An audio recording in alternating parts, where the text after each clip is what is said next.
नमस्कार, मैं विनय स्वागत करता हूँ आप सभी लोगों का अपने YouTube channel our past and future पर। और हम लोग यूपी ट्रिपल एस सी लेखपाल का जो प्रीवियस ईयर सेक्शन है, ठीक है, ये प्रीवियस ईयर के जो सवाल हैं वो हम लोग कवर करने वाले हैं यहाँ पर। ठीक है, तो आप लोग देख सकते हैं कि मैं यूपी ट्रिपल एस सी के अलावा जो अन्य परीक्षाएं हुई हैं, चाहे वो पीजीटी हुई है या पीसीएस हुई है या फिर आरओ ए आरओ, तो आप देख सकते हैं कि इन सभी परीक्षाओं में पूछे गए सवालों को आपके साथ बिल्कुल शेयर कर रहा हूँ। और इसमें मैं जो किताब साथ में लिए हूँ वो मैं आपको पहले भी बता चुका हूँ, तो आप चाहें तो वो बुक भी ले लीजिएगा। और ये तो हुए होंगे जो विभिन्न परीक्षाओं में आए हुए होंगे, और उसके बाद हम लोग करेंगे जो रह गए हैं वो सारी चीज़ें या जो संभावित हैं वो। तो चलिएगा, और यहाँ पर मैं चारों ऑप्शन पे बात नहीं करूँगा, क्योंकि अगर चारों ऑप्शन पे करूँगा तो प्रीवियस ईयर कराने में ही बहुत सारा समय लग जाएगा।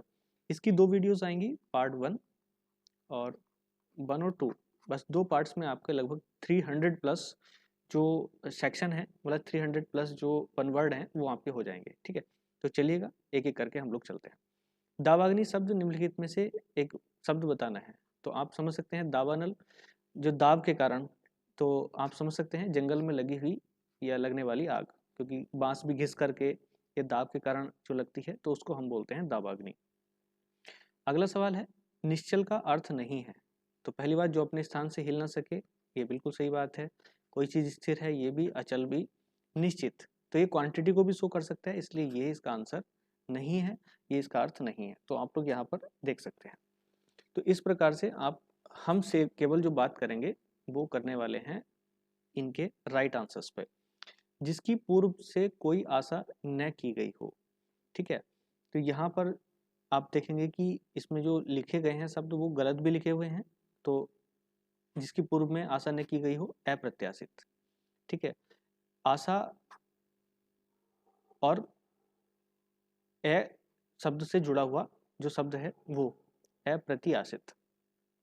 कनिष्ठ का और मध्यमा के बीच की जो उंगली है उसको क्या बोलते हैं?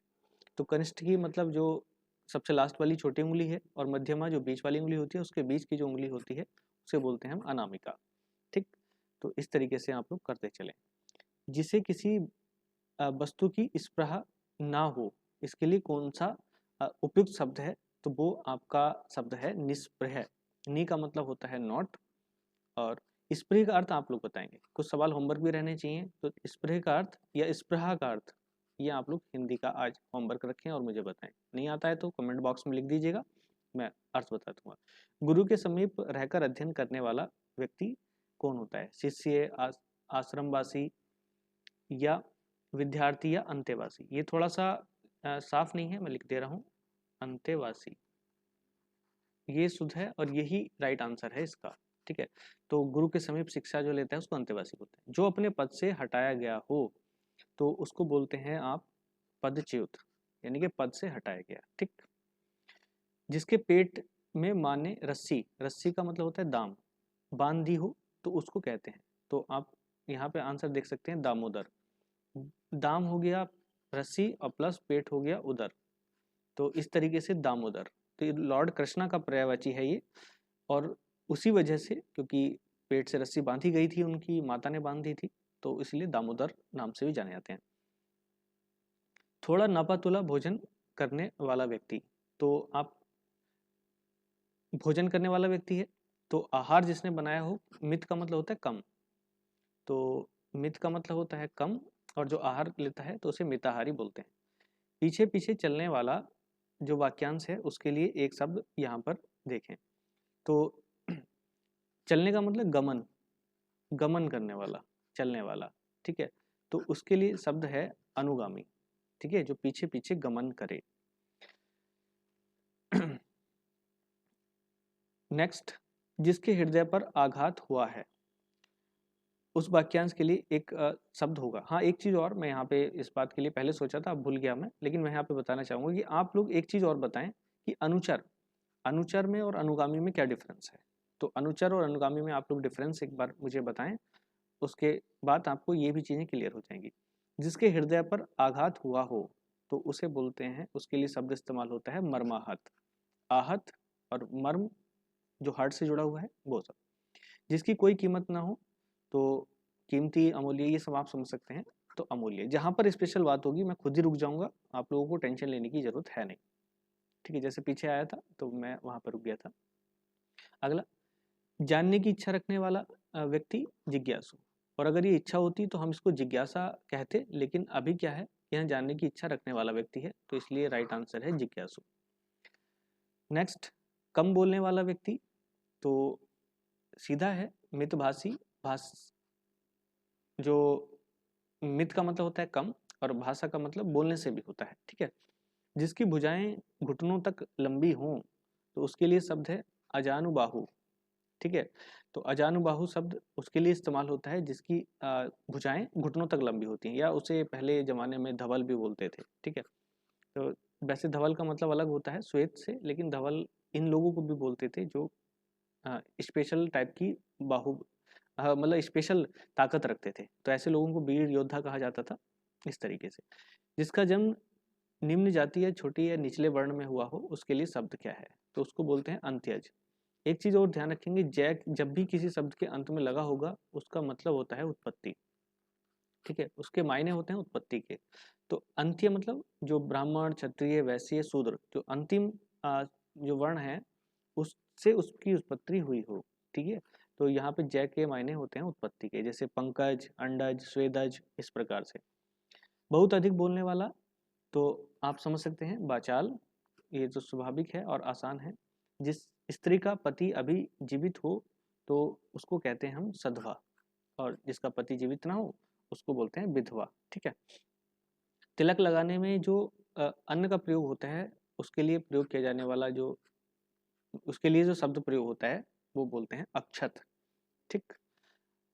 वैसे अक्षत की जगह आप, जैसे बहुत सारी चीज़ें हैं, चावल का भी इस्तेमाल हम लोग करते हैं या अन्य चीज़ों का, ये सब अक्षत में ही आ जाते हैं, ठीक है। तो पर्यायवाची भी अगर पूछे जाएं तो आप इस तरीके से इस्तेमाल कर सकते हैं।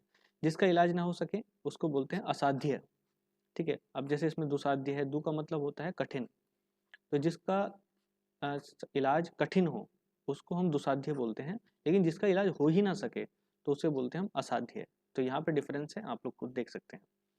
जैसे अगम और होता है दुर्गम में, तो अगम जहाँ पहुंचा ही ना जा सके, और दुर्गम जहाँ पहुंचना कठिन हो। ये चर्चा हम बिल्कुल करेंगे, और एक बार आपका ये पूरा डिटेल्ड कोर्स हो जाए उसके बाद हम लोग उन चीज़ों पर चर्चा करेंगे जो आपके लिए सर्वाधिक इम्पोर्टेंट है। जो क्षीण ना हो सके, तो सीधा सा है अक्षय, क्षय। जिसके हृदय में ममता नहीं हो तो उसको बोलते हैं निर्मम, ठीक है। निर्दय मतलब होता है कि जिसके हृदय में दया ना हो। आपको ये भी ध्यान रखना है कि उनमें जो वाक्य पूछा गया है उसमें किस शब्द का प्रयोग हुआ है। तो ममता का प्रयोग हुआ है तो मर्म, और दया का प्रयोग होता तो फिर हम निर्दय यहाँ पर लगाते। जिसे जीता ना जा सके तो उसको बोलते हैं अजय। जिसके सिर पर चंद्रमा हो तो उसको बोलते हैं चंद्रशेखर। तो वैसे मैंने इसकी आंसर की भी नीचे दे रखी है, और पीडीएफ मैं इसका टेलीग्राम ग्रुप पे शेयर कर दूंगा, तो आप लोग वहाँ से ले सकते हैं, और टेलीग्राम का ग्रुप का लिंक नीचे मिल जाएगा आपको, वो आसानी से आप ले सकते हैं। जो सब कुछ जानता हो उसको बोलते हैं सर्वज्ञ। यहाँ पर लिखा है बहुज्ञ, तो बहु का मतलब होता है बहुत, यानी कि जो बहुत कुछ जानता हो वो बहुज्ञ है, लेकिन जो सब कुछ जानता हो वो सर्वज्ञ है। जो किसी बात या उक्ति को तुरंत सोच ले तो उसको बोलते हैं हम प्रत्युत्पन्नमति। इसको अलग अलग तरीके से, मतलब जो एकदम से सोच ले किसी बात को और कह दे, तो इस शब्द के लिए अलग अलग तरीके से बात पूछी जाती है। आप ये शब्द रख सकते हैं। अगला शब्द है, देखो अभी पीछे आया था, निस्पृह का अर्थ है, नी का मतलब होता है नोट, स्पृह। अब स्पृहा का मैंने पहले अर्थ पूछा था, अब ये सवाल ही आ गया है तो कोई बात आपको करनी ही पड़ेगी। तो ये सवाल चलो मैं बता ही देता हूँ। तो स्पृहा का मतलब होती है इच्छा, ठीक है। तो जिसकी नी का मतलब होता है नोट, जिस जो इच्छा रहित हो उसके लिए ये शब्द इस्तेमाल किया गया। किए गए उपकार के फल को न मानने वाला, तो ये बहुत आसान है, कृतज्ञ बोलते हैं, और जो मानता है उसको कृतज्ञ बोलते हैं। युद्ध की इच्छा रखने वाला युयुत्सु, और अगर ये इच्छा होती तो युयुत्सा। जो अच्छे कुल में उत्पन्न हुआ हो उस शब्द, उसके लिए शब्द, तो ये शब्द होता है कुलीन, ठीक है। तो यहाँ पर आप देख सकते हैं, जो एक स्थान पर टिककर नहीं रह सकता, वो इधर से उधर चलता रहता है, तो उसको बोलते हैं हम यायावर। तो यायावर जातियां होती थी या घुमक्कड़ प्रकार की, जो एक स्थान पर नहीं रहती, बल्कि घूमती रहती हैं, ठीक है, बंजारे टाइप के, तो वो यायावर होते हैं। जो देखने में प्रिय लगता हो, तो प्रियदर्शी आसान है। किसी कार्य में दूसरों से आगे बढ़ने की इच्छा, क्या हम उसको ईर्ष्या कहेंगे? नहीं, बिल्कुल नहीं। तो हम क्या कहेंगे इसको? आ, की इच्छा, तो प्रतिस्पर्धा कहना चाहिए, लेकिन एक्चुअल में इसमें ऑप्शन ही नहीं है। तो इच्छा करने वाला अगर कहेंगे तो प्रतिस्पर्धी हो जाएगा, ठीक है।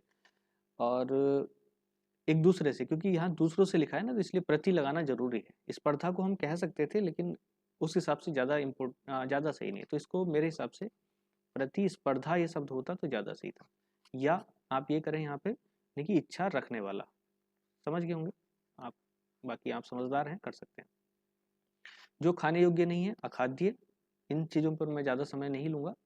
अनुत्पादक जमीन, तो उत्पादक जमीन, तो ये है उर्वरा, तो आप इसका देख सकते हैं। अगला चलिएगा, जिसमें दूर की बात सोचने की शक्ति हो, तो उसे बोलते हैं हम दूरदर्शी। इसमें आप सीधे सीधे राइट आंसर लगा सकते हैं, कोई दिक्कत नहीं है। पूर्णतः स्वच्छ कला, ठीक। अब ये आपके लिए बिल्कुल नया हो सका है, तो इसको बोलते हैं परिष्कार। और जो पूरी तरीके से स्वच्छ करते हैं, स्वच्छ चीज है, तो उसको हम बोलते हैं परिष्कृत, ठीक है। पूरी तरीके से रंगा मंझा या साफ सुथरा, तो परिष्कृत बोलते हैं उस चीज को।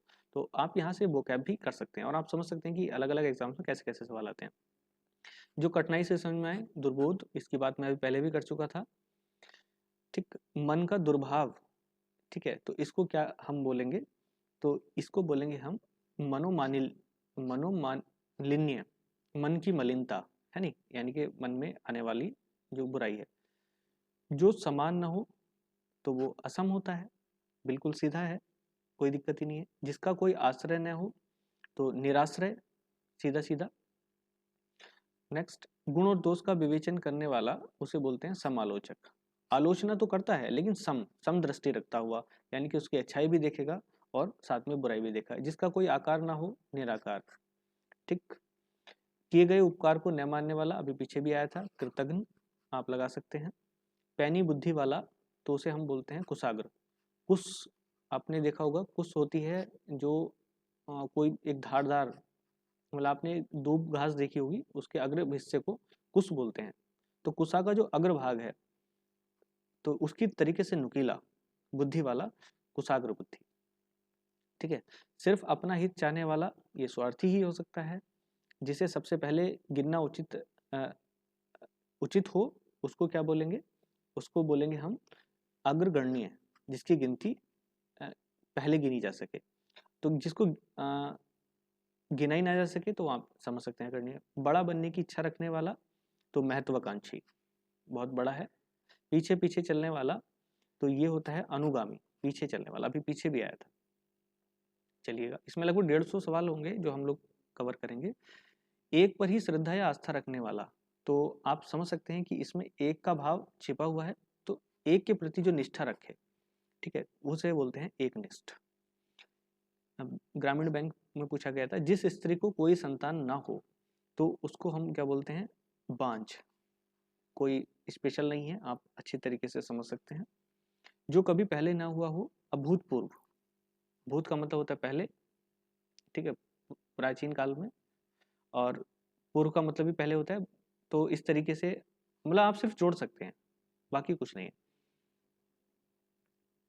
बिना पढ़ा हुआ अंश, तो आप समझ सकते हैं, ये तो सवालों में आता ही है, राइट, जल्दी बोलिएगा।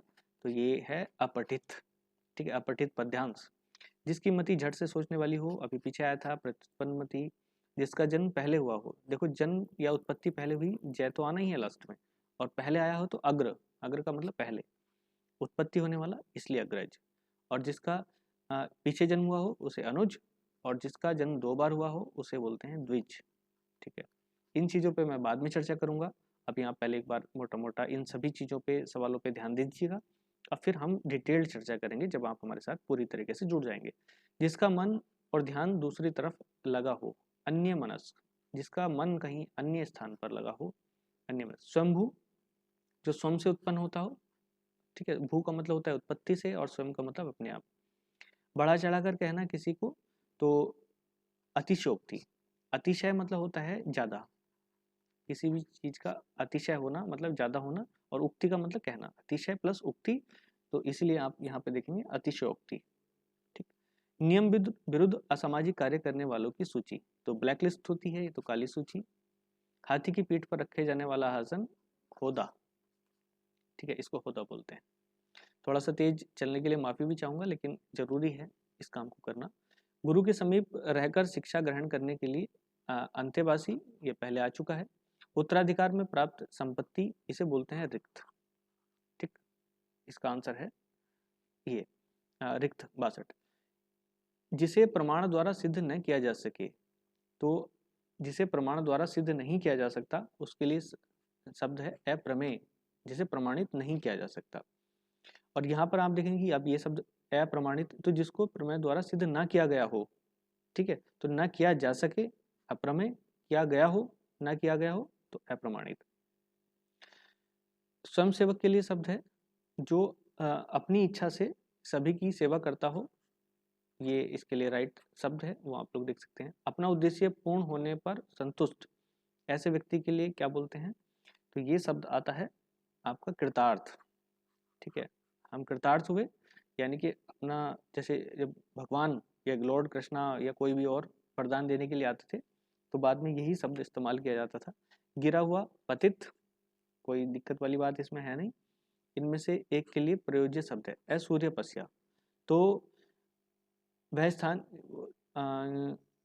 रनिवास में कड़े पर्दे में रहने वाली स्त्री। वैसे इसका मतलब ये होता है कि ए का मतलब होता है नोट, सूर्य, पश्य का मतलब होता है देखने से, तो ऐसी स्त्री जिसने सूर्य ना देखा हो, तो जो कड़े पर्दे में रहे, ऐसी स्त्री के लिए असूर्य पश्या। उपनिवेश से जिसका संबंध हो, ऐसे वाक्य के लिए शब्द, तो इसके लिए बनता है औपनिवेशिक। इस पे भी हम डिटेल चर्चा करेंगे। जब ऐसे कोई शब्द जिससे कोई दूसरा शब्द बने तो पहला शब्द दीर्घ हो जाता है, तो जैसे उप से बना तो यहाँ पे औपनिवेशिक हो गया। खाद्य सामग्री जो यात्रा के समय रास्ते में उपभोग के लिए दी जाती है उसे बोलते हैं हम पाथे। ठीक है, पथ मतलब रास्ता, और इसके लिए जो दी गई राशि है वो पाथे। मोक्ष की इच्छा रखने वाला मुमुक्षु, और इच्छा मुमुक्षा, तो ये आप लोग समझ सकते हैं, तो इसका राइट आंसर है ये। जिसे बुलाया ना गया हो तो अनाहुत, और जिसे बुलाया गया हो तो आहूत। आपने वैसे भी पढ़ा होगा संविधान में, प्रधान राष्ट्रपति जो है, सॉरी, वो बैठक आहूत करते हैं, संयुक्त बैठक को आहूत करते हैं। जिसके पास कुछ ना हो तो उसे बोलते हैं अंकिंचन, जिसकी आशा न की गई हो तो उसे बोलते हैं अप्रत्याशित। तो यहाँ पर दो शब्द है, मैं आपके लिए होमवर्क दे रहा हूँ, एक अप्रत्याशित है, एक है आशातीत। तो आप दोनों में डिफरेंस बताएं और नीचे कमेंट बॉक्स में लिख करके बताएं। गतानुगतिक शब्द का सही अर्थ क्या है, तो इसका सही अर्थ है प्राचीन आदर्श के अनुसार चलने वाला व्यक्ति। ठीक है, गत का मतलब होता है पीछे, तो जो प्राचीन है आदर्श, तो उनका अनुसरण करना। ठीक है, अनुगति करना मतलब उनके पीछे पीछे गति करना, ये होता है गतानुगतिक। उपकृत, तो जिसके ऊपर उपकार किया गया हो। ठीक है, पश्चिम और उत्तर दिशाओं के मध्य का कोण, वैसे मैं इसको अलग से भी कराऊंगा, लेकिन अगर यहाँ पर दिया हुआ है तो हम इसको भी यहीं पर देख लेते हैं, तो इसको बोलते हैं वायव्य। जिसे बुढ़ापन आए तो उसको क्या बोलेंगे एक सेकेंड उसको बोलेंगे अजर।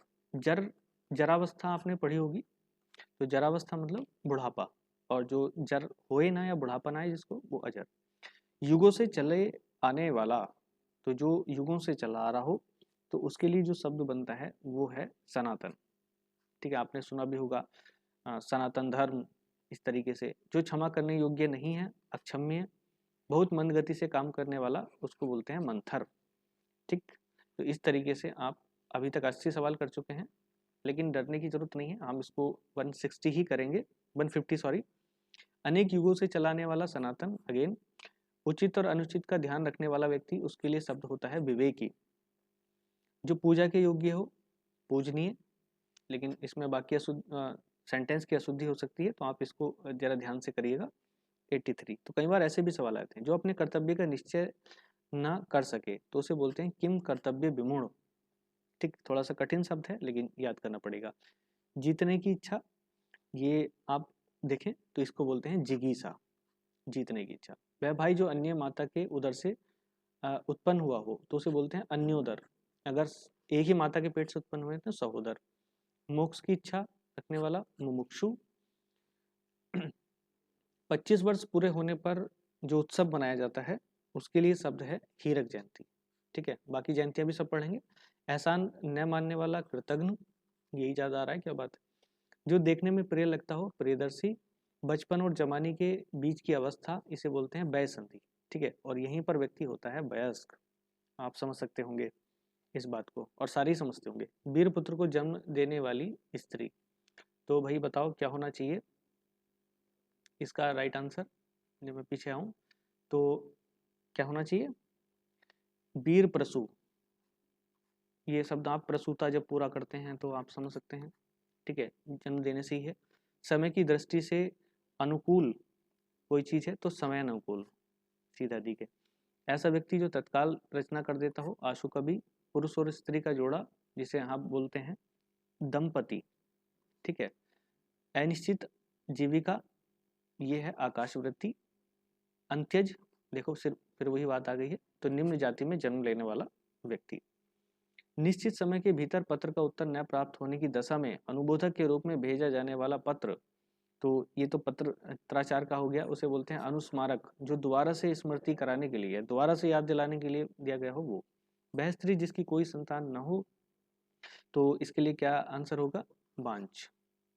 वर्णनातीत, वर्णन से जो परे है वो। जिस पर हमला न किया गया हो तो अनाक्रांत, और जिस पर हमला किया गया हो वो आक्रांत। ठीक, इस तरीके से। पत्र और प्रश्नादि के उत्तर की अपेक्षा करने वाला, तो उत्तरापेक्षी। जिसका अपेक्ष है उत्तर का, उत्तर के लिए, वो है उत्तरापेक्षी। जानने की इच्छा रखने वाला जिज्ञासु। ठीक है, पहले भी आ चुका है। जिसका कोई शत्रु पैदा ही ना हुआ हो, अजात शत्रु। ए का मतलब नोट, जात का मतलब जन्म से, और शत्रु आप समझ सकते हैं।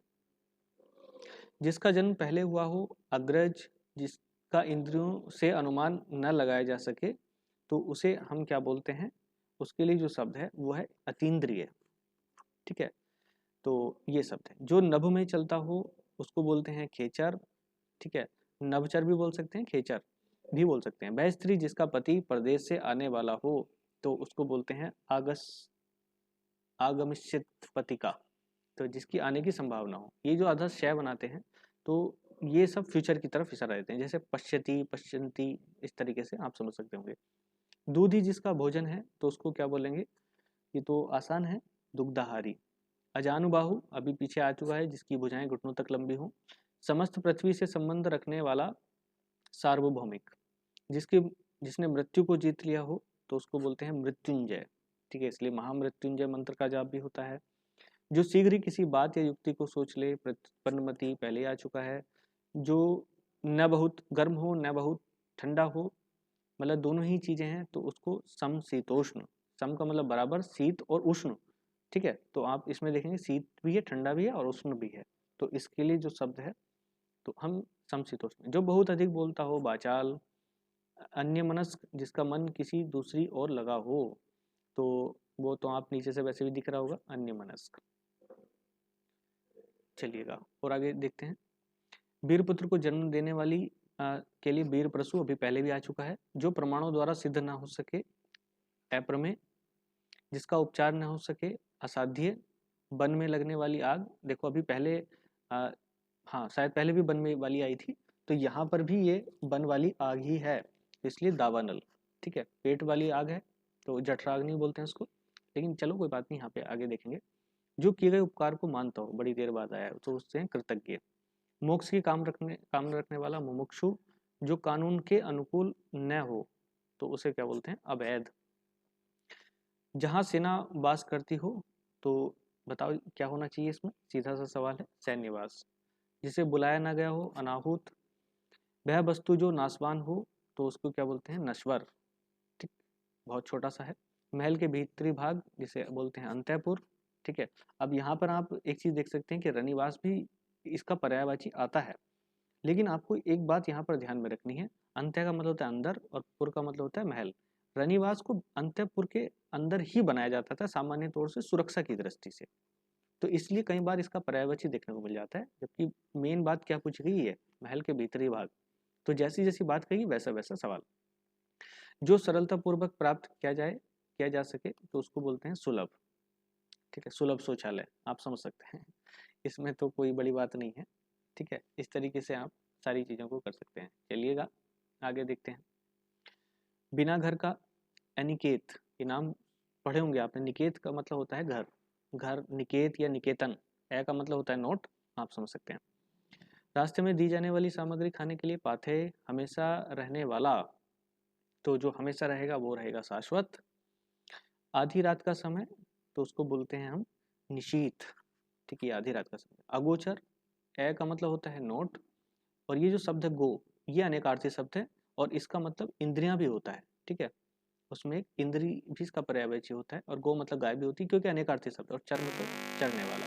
तो ऐसी चीज जिसका इंद्रियों से अनुभव ना हो वो होता है अगोचर। रंगमंच के पीछे का स्थान है नेपथ्य, ये आप पहले भी पढ़ चुके होंगे। प्रत्युत्पन्नमति ले जा चुका है, जिसकी बुद्धि तत्काल है नहीं, जो तत्काल उत्तर दे सके वो। हवन में जलाने वाली लकड़ी के लिए क्या इस्तेमाल होता है, समिधा।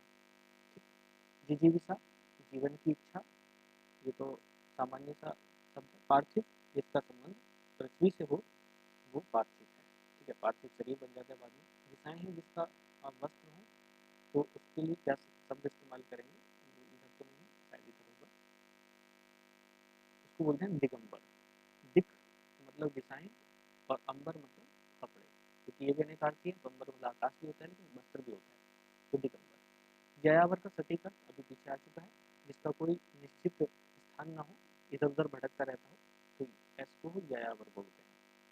तो इसमें आप देख सकते हैं ये प्रस्तभ्य क्या होता है, ये होता है पूछने योग्य, तो जिसको पूछा जा सके दोबारा से। हाँ वो, जिसके पास कुछ ना हो, अनपिचन, जिसमें ममता रहित हो, निर्मम, जो किसी बात का हित चाहता हो, जो किसी बात करूँ किसी का हित चाहता हो, उसके लिए शब्द है हितैषी। अच्छा, एक चीज़ और, अब इसमें देखो यहाँ पे थोड़ा सा बात, हितकारी और हितैषी, क्या डिफरेंस है हितैषी में और हितकारी में। ठीक, तो ये जरा थोड़ा सा बताएं। स्पेशल है सवाल, क्योंकि बीपीएससी में आया हुआ है।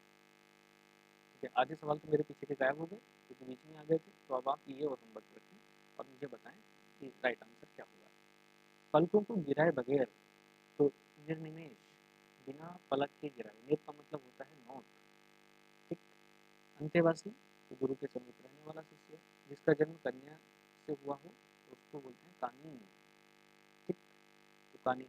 फेंक कर चलाया जाने वाला जो हथियार है उसको क्या बोलते हैं, तो उसको बोलते हैं अस्त्र। तो आपने सुना होगा प्रक्षेपास्त्र, ये जो मिसाइल के लिए बोलते हैं, तो अस्त्र जो फेंक करके चलाया जाता है।